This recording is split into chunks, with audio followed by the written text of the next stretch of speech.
Hello दोस्तों, अस्सलाम वालेकुम। कैसे हैं आप सब लोग? उम्मीद करती हूँ आप सब लोग खैरियत से होंगे। जहाँ रहें खुश रहें, आबाद रहें, आमीन सुम आमीन। और सुनाए कैसे गुज़र रहे हैं आपके रोज़े? आई होप के अच्छे ही गुज़र रहे होंगे क्योंकि मौसम बहुत अच्छा हो गया है। बिल्कुल भी रोज़े का जो है भूख प्यास कुछ भी महसूस नहीं होती। उम्मीद करती हूँ आप लोगों के भी रमज़ान जो हैं ऐसे ही गुज़र रहे होंगे। तो यहाँ पर मैं आपको दिखा रही हूँ गिफ्ट जो कि हमारे जानने वाले गए थे उम्रे पे, वो हमारे लिए वापसी पर लेकर आए हैं, जो कि बहुत ही खूबसूरत सा गिफ्ट है। जो भी उम्रे से या फिर हज से आता है तो वापसी में लेकर आता है।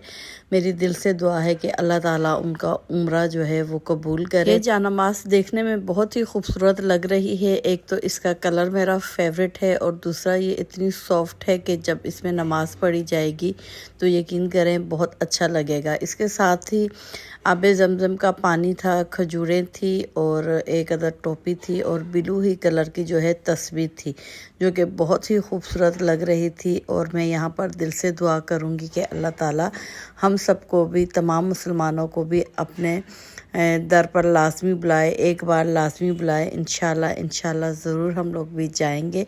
तो आप लोगों ने भी कमेंट में आमीन लिखना है। तो यहाँ पर जी मैं आपसे एक रेसिपी शेयर करूँगी। आप भी जब इस मूली को देखोगे तो बोलोगे ये कौन सा मौसम है, रमज़ानों में मूली ले आई है ये औरत, कहाँ से इसको मूली मिल गई है। तो खैर जी ये मेरी फेवरेट है। मैं आपको बता दूँ, हम इसके पराठे बहुत शौक़ से खाते हैं और अगर पराठे ना भी बनाऊं तो मैं जब भी इसे देखती हूँ, सीज़न हो या ना हो, तो मैं एक अदद मूली उठाकर लाजमी घर पे ले आती हूँ, या फिर उसको मैं कच्ची ही खा लेती हूँ, या फिर हम इसके पराठे बनाते हैं। और पराठे भी बहुत ही आसान तरीके से मैं आप लोगों के साथ शेयर करूँगी। यकीन करें जब आप एक बार इस तरीके से पराठे बनाएंगे तो आपकी भी ये पसंदीदा जो है डिश बन जाएगी। तो यहाँ पर आप जब इस तरीके से पराठे बनाओगे ना, आपको दो दो रोटियां बेलनी पड़ेंगी और ना ही अलहदा से आपको पराठे की फीलिंग बनाने पड़ेगी। तो आपने बस फुल वीडियो को वॉच करना है। और मेरे साथ भी कुछ ऐसा ही हुआ। मैं गई थी सब्ज़ी के लिए, तो वहाँ पर मैंने मूली देखी जो कि ताज़ी रखी हुई थी, फ्रेश थी, अच्छी थी। तो मैंने बस एक अदद मूली ख़रीद ली और जब घर लेके आई तो मेरे मियाँ ने भी मुझे कहा कि भाई ये क्या चीज़ उठा के ले आई है। हालांकि वो भी शौक़ से खाते हैं, लेकिन वो यही कह रहे थे ये कौन से दिन है मूली के पराठे खाने के। मैंने कहा ठीक है जी, जब बनेगा तो फिर देखेंगे आप खाते हो या नहीं। तो कहने लगे खा तो लूँगा, लेकिन इसे देखता हूँ तो दिमाग में बस एक बात ही आ जाती है कि ये 10 रुपए की मूली 10,000 रुपए वाली परफ्यूम का बेड़ा गर्क कर देती है। खैर जी बढ़ते हैं हम अपनी रेसिपी की तरफ। तो यहाँ पर देखें, अब मैंने एक अदद टमाटर लिया, एक अदद प्याज लिया, एक अदद मूली है और मूली के साथ ही उसके पत्ते यानी कि जो साग होता है वो भी, तमाम चीज़ों को मैंने रफली काट लिया है। काटने के बाद आधा गिलास हमने पानी लेना है, उससे ज़्यादा पानी हमने नहीं लेना। पानी लेने के बाद तमाम चीज़ों को उसमें डाल देंगे। कोई मसाला वसाला हमने ऐड नहीं करना। कवर करके रखना है 10 मिनट के लिए। 10 मिनट के बाद हमने इसका कवर हटाऊंगी। तो यहाँ पर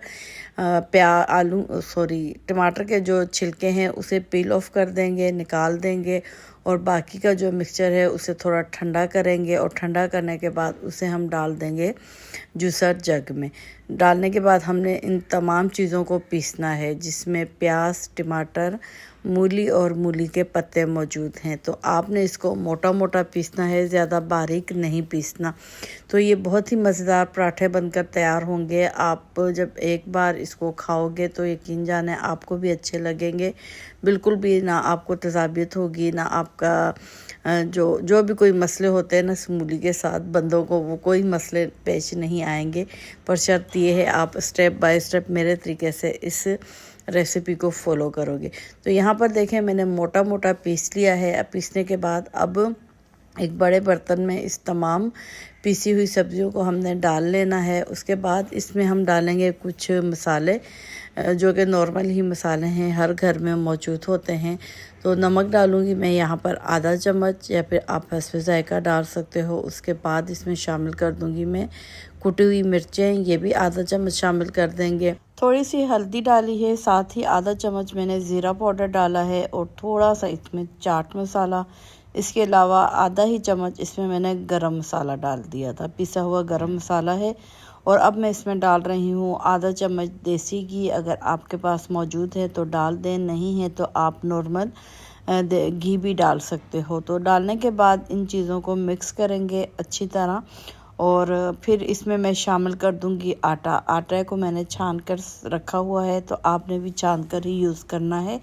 एक साथ ही जो है सारा आटा हम इस मिक्सचर में नहीं शामिल करेंगे, क्योंकि इसमें हमने जो पानी डाला था बॉईल करते वक्त, उसी पानी के साथ हमने इन चीज़ों को पीसा है। तो लिहाजा पानी इसमें मौजूद है, पानी हमने अभी नहीं ऐड करना। थोड़ा थोड़ा इसमें हम लोग आटे को ऐड करेंगे और उसके बाद इस तरीके से मिक्स करेंगे। और नॉर्मल जो आटा होता है ना, हम लोग गूंथते हैं, सेम उसी तरीके से इस आटे को हमने गूंथना है। बाकी नमक वगैरह जो है हम लोगों ने पहले से ही मूलियों में डाला हुआ है, तो इस वजह से हम मज़ीद नमक इसमें ऐड नहीं करेंगे। तो आप ये देख रहे हो, इस तरीके से मिक्स करेंगे। अगर मिक्सचर आपका ठंडा है तो आपने फिर हाथ के साथ इसको मिक्स कर लेना है। तो मैं भी यहाँ पर अब हाथ के साथ इसको मिक्स कर रही हूँ। तो यहाँ पर देखें, थोड़ा आटा और इसमें ऐड करेंगे, दोबारा इसको मिक्स करेंगे। नॉर्मल आटे की जब तक ये फॉर्म में नहीं आ जाता, इसमें हम आटा डालते रहेंगे। तो आप ख़ुद बताइएगा, बहुत आसान सी ये रेसिपी है। तो यहाँ पर देखें, तमाम आटा जो है वो डाल दिया है। अब मैं इसको गूंद रही हूँ। उसके बाद इसको 10 मिनट का हम लोग को रेस्ट देंगे। 10 मिनट के बाद दोबारा एक बार इसको हमने इस तरीके से गूंदना है। ठीक हो गया जी। तो यहाँ पर ये देखें, बिल्कुल भी आटा जो है वो टूटा नहीं है, हालांकि इसमें मूलियाँ जो है वो सामने दिखाई दे रही हैं। मोटा मोटा हमने पीसा था इसी वजह से, ताकि ये मज़ेदार से पराठे जो हैं वो बनकर तैयार हो जाएं। तो अब 10 मिनट गुजर चुके हैं। 10 मिनट के बाद दोबारा इसका कवर हटाएंगे। तो अब हम जो है हमने इसके पराठे बनाना स्टार्ट कर देने हैं। तो नॉर्मल तरीके से ही पेड़ा बनाएंगे इसको, बिल्कुल भी कोई मुश्किल नहीं है, बिल्कुल इजी सा तरीका है ये। तो बहुत सारी ख़वातीनें ऐसी होती हैं जो ज़्यादा मेहनत होती है पराठे बनाने पर, तो वो उनको पसंद तो होते हैं, लेकिन ज़्यादा मेहनत की वजह से वो बनाती नहीं है। तो ये बहुत आसान सा तरीका है, बस एक ही बार इसको आटा गूंदना है और एक ही बार इसका पेड़ा बनाना है नॉर्मल पराठे की तरह। तो अब इसमें मैंने रोटी बेली है। रोटी बेलने के बाद घी लगाया है। तो आपने भी घी में ही ये पराठे पकाने हैं, ऑयल में नहीं। तो अब मैं इसको चौकोर शेप के जो है पराठे बना रही हूँ। आप गोल बनाना चाहते हो, 3 कोने वाले बनाना चाहते हो, जिस तरह के भी बनाना चाहते हो, इसी तरीके से उनके पेड़े जो है बनाकर आपने रेडी कर देने हैं। तो चलें जी, यहाँ पर मैं बाकी के जो पेड़े हैं वो भी तैयार कर रही हूँ। तो मैंने यहाँ पर 3 अदद जो पेड़े हैं वो बनाकर तैयार कर दिए हैं। तो अब हम बढ़ते हैं जी इसकी पकाई की तरफ। तो यहाँ पर नॉर्मल तरीके से बस इसको बेलना है। याद रखना है, ख्याल इस बात का रखना है कि ये 4 कोनों वाला आप पराठा बना रहे हो। दोनों तरफ से जब आप बेलोगे तो फिर आपने आखिर में इसके कोनों को पकड़कर इस तरह से पटकना है, ताकि इसके जो चारों कोने हैं वो बाकायदा से नज़र आए हैं कि हमने 4 ही कोनों वाला पराठा बनाया है। तो ज़्यादा आपने पतला भी नहीं करना। तो यहाँ पर तवा जो है वो गर्म हो गया है। अब हमने पराठे को उठाकर इसके ऊपर डालना है और सिंपल तरीके से घी लगाना है और इसको अच्छा सा क्रिस्पी सा जो है वो फ्राई करना है घी में। तो यहाँ पर देखें, पराठा मैंने डाल दिया है। तो आप खुद देखें, बिल्कुल आसान तरीके से जो है ये पराठा बनकर तैयार हो गया था। बिल्कुल भी ज़्यादा मेहनत करने की हमें ज़रूरत नहीं पड़ी और ये देखने में भी बहुत ही अच्छा लगता है। तो एक तरफ से कुक हो गया था, इसमें घी लगाया है। अब मैंने पलट दिया है। पलटने के बाद दोबारा इसमें घी लगाऊंगी और इसको अच्छा सा कलर आने तक जो है इसको कुक करना है। जब आप घी लगाते हो तो घी लगाने के बाद कोशिश किया करें कि पराठे को चिमटे के साथ जो है इस तरीके से उलट पुलट करती रहें, उसको गोल गोल घुमाती रहें, ताकि सब जगह जो है वो अच्छा सा कलर आ जाए।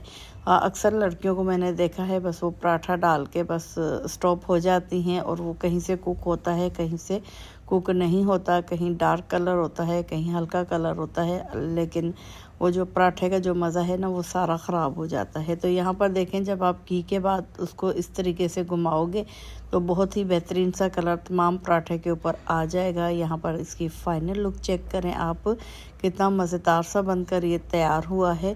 अच्छा, मैं साइड पर जो है आलू भी फ्राई कर रही हूँ, आलू की चिप्स बना रही हूँ बेटी के लिए। शायद वो मूली के पराठे खाए या ना खाए, लेकिन साथ में जो है ये चिप्स भी बनाकर तैयार कर दूंगी ताकि वो खा ले। दूसरा ऑप्शन उसके पास मौजूद हो, पराठा नहीं खाना तो ये खा ले। अच्छा, मैं यहाँ पर ये पराठे बना रही हूँ चक्की वाले आटे में, इस वजह से आपको इसका कलर जो है वो थोड़ा ज़्यादा डार्क नज़र आ रहा होगा। अगर आप इसको मैदे में या फाइन आटे में बनाओगे तो इससे भी ज़्यादा ये क्रिस्पी मज़ेदार बनकर तैयार होंगे।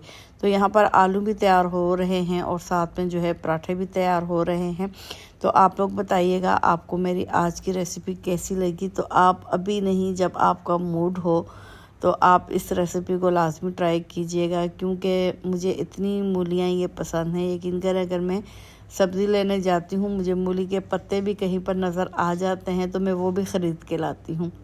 अक्सर लेडीज़ मूली के पत्ते जो हैं वो नहीं लेती, सिर्फ मूलियाँ ले लेती हैं, पत्ते वहीं पर दुकान पे छोड़ देती हैं। जब मैं जाती हूँ तो मैं उठा के ले आती हूँ, ख़रीद के लाती हूँ। उसके बाद उसकी बारीक बारीक कटिंग करती हूँ, तवे के ऊपर हरी मिर्चें और पत्तों को जो है फ्राई करती हूँ। बहुत बेहतरीन सा जो है वो एक प्लेट का सालन बनकर तैयार हो जाता है।